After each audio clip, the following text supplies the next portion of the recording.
Hello, the patient that I am presenting to you is a 2-year-old, 11-month male, African American male that goes by the name Javon Held. His birthday is September 22nd, 2020. His physician is Yolanda Reese. He is 33 inches tall and 9.993 kilograms in weight. He is a full coat, no isolations. He has allergies to bees. He is here for a chief complaint of cerebral palsy.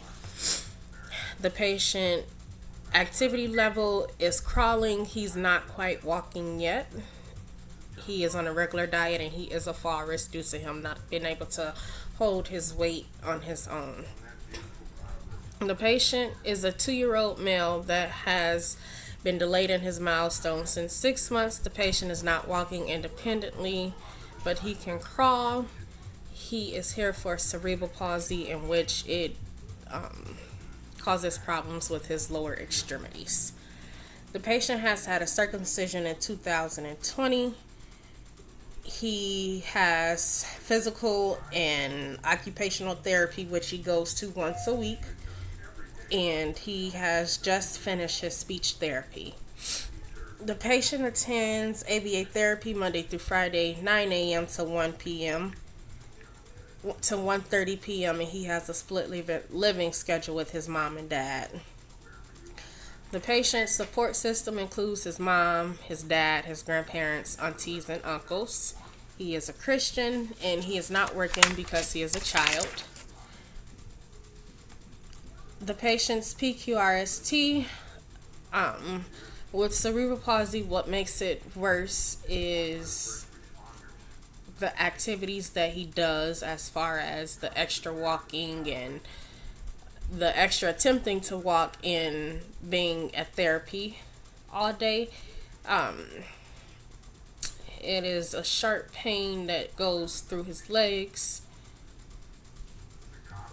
He has clonus in his lower extremities, which is the little flapping of the ankles that can be caused and involuntary.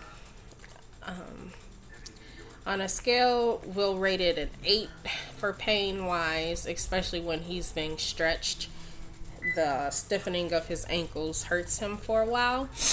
It started at 1 year old and it occurs daily.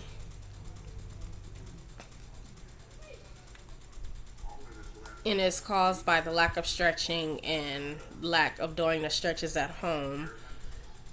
And he's not able to stand or walk on his own, so it kind of makes it worse with the immobility that he goes through.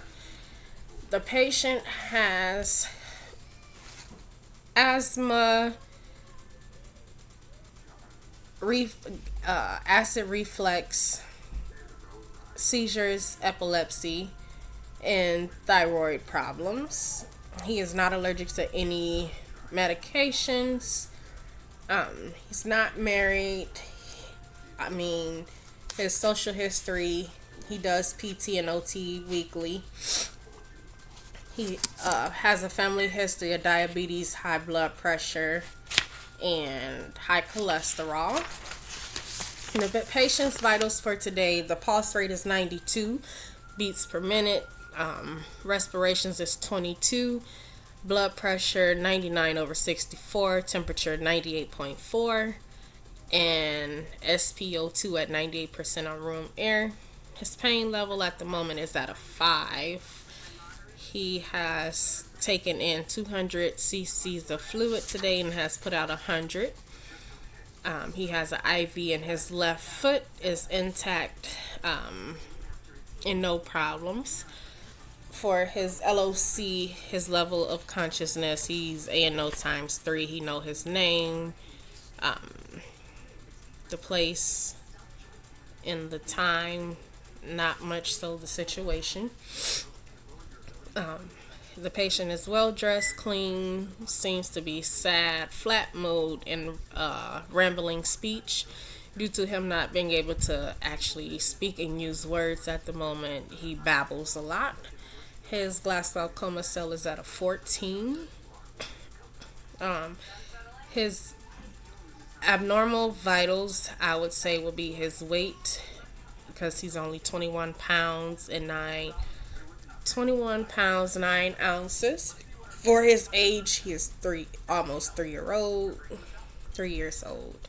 Has a pain level of 5. His perla is normal.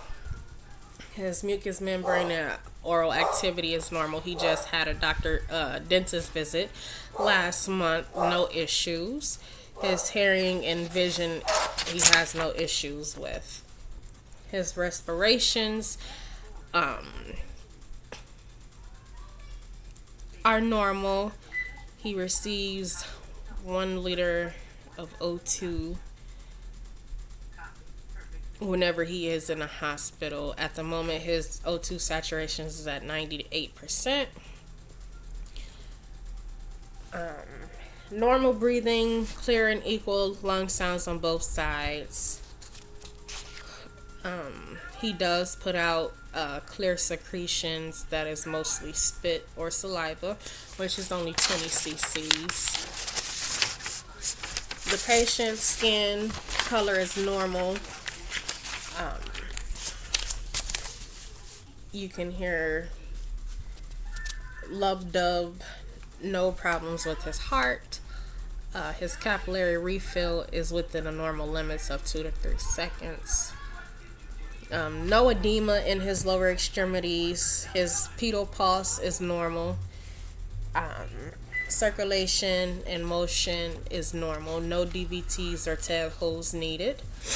The patient's skin is warm within normal limits. Skin turgor is 3 seconds. He has a IV in his left foot. No problems with that. The patient does crawl around. He's able to take a few steps when he's been held up by someone for the extra support. His upper strength in his upper extremities are normal. The only problem is the weakness in his lower extremities. The patient does have clonus in both ankles that does not occur at the same time. They alternate. He has a fall wrist scale score of 43, and he should be put on fall risk. His abdomen is abnormal due to the hyperactive bowel sounds. The hypoactive bowel sounds. His last bowel movement was on the 7th. His stool color is brown, hard, and he goes every few days. The patient is on a normal diet with decreased appetite. When he doesn't like something, he's not going to eat it. You can try to give him something different, and he's like, nope, I don't want it. The patient has a history of GERD, which usually occurs after he eats a lot.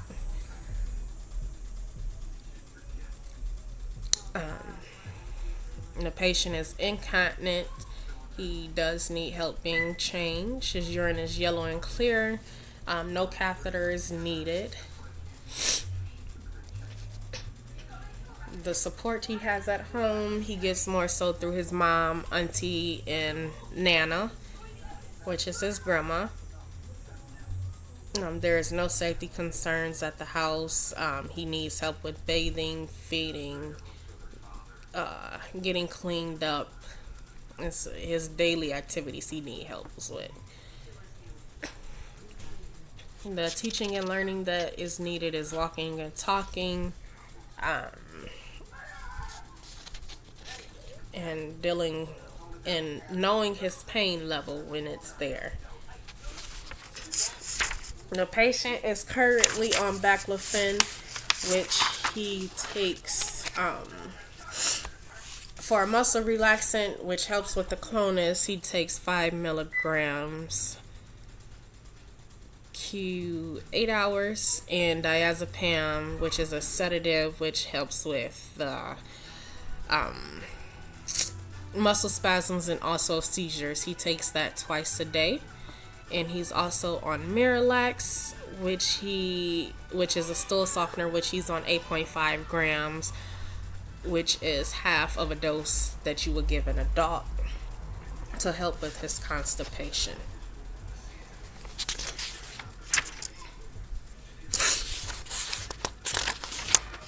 The patient has had an MRI done, which came back normal. No findings there, which the MRI is what the doctors usually use to diagnose cerebral palsy, but the MRI is not needed because it can come back normal and the child can still have cerebral palsy. The child has also had an EKG done, in which it came to find out that he was having seizures. He had x-rays done to see if there was any difference in his lower extremities as far as lengthwise. Those came back normal. All his labs pretty much came back normal besides his EKG scan, which showed seizure activity, which didn't last for too long, maybe 30 seconds, so that was about it.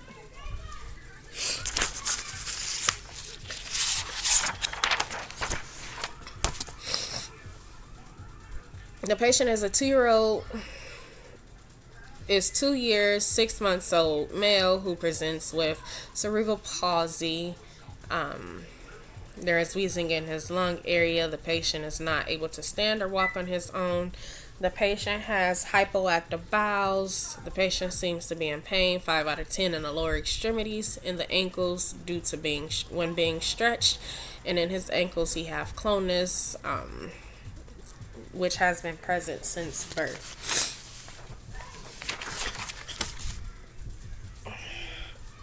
Cerebral palsy is a congenital disorder of movement, muscle tone, and posture.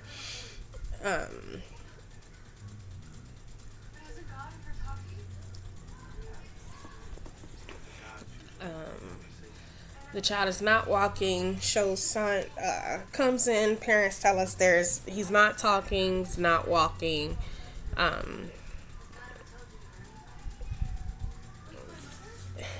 I noticed that there's delays in his speech, short attention span, and difficulty speaking.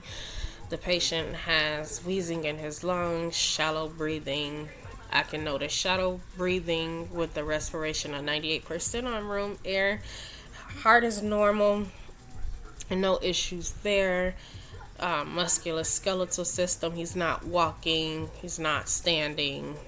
He only crawls. He has unsteady gait when he is up on his legs on his own. Skin, his integral skin is fine. Constipated, hard bowels, hypoactive bowels, pooping every 5 days. His urine is normal, yellow clear, no odor, nothing wrong there. His blood is normal.